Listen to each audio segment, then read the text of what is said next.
మరి ఈ యూరియా కొరత ఎక్కడి నుంచి ఎందుకు వచ్చింది? యూరియా కొరత ఏం లేదు గోపి గారు.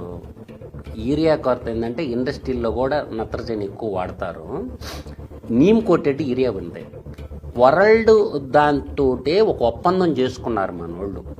ఈ పెస్టిసైడ్స్, ఫర్టిలైజర్స్, ఈ యొక్క ప్రొడక్ట్లో మనం అగ్రికల్చర్లో ఉత్పత్తి చేసే ప్రొడక్ట్లు ఇరువిరిగా వాడుతున్నారని చెప్పి వరల్డ్ హెల్త్ ఆర్గనైజేషన్ రిపోర్టు ప్రకారం ఏంటంటే ఈ పెస్టిసైడ్స్ని, ఫర్టిలైజర్స్ని తగ్గించాలా ఒక నిర్ణయం తీసుకున్నారు.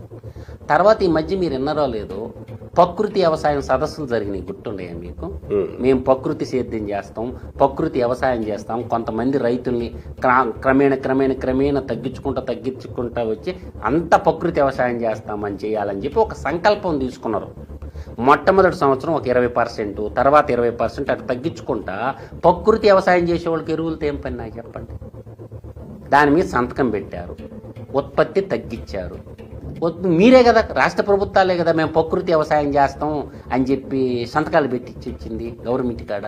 కాబట్టి సెంట్రల్ గవర్నమెంట్ ఎరువుల ఉత్పత్తి తగ్గించింది.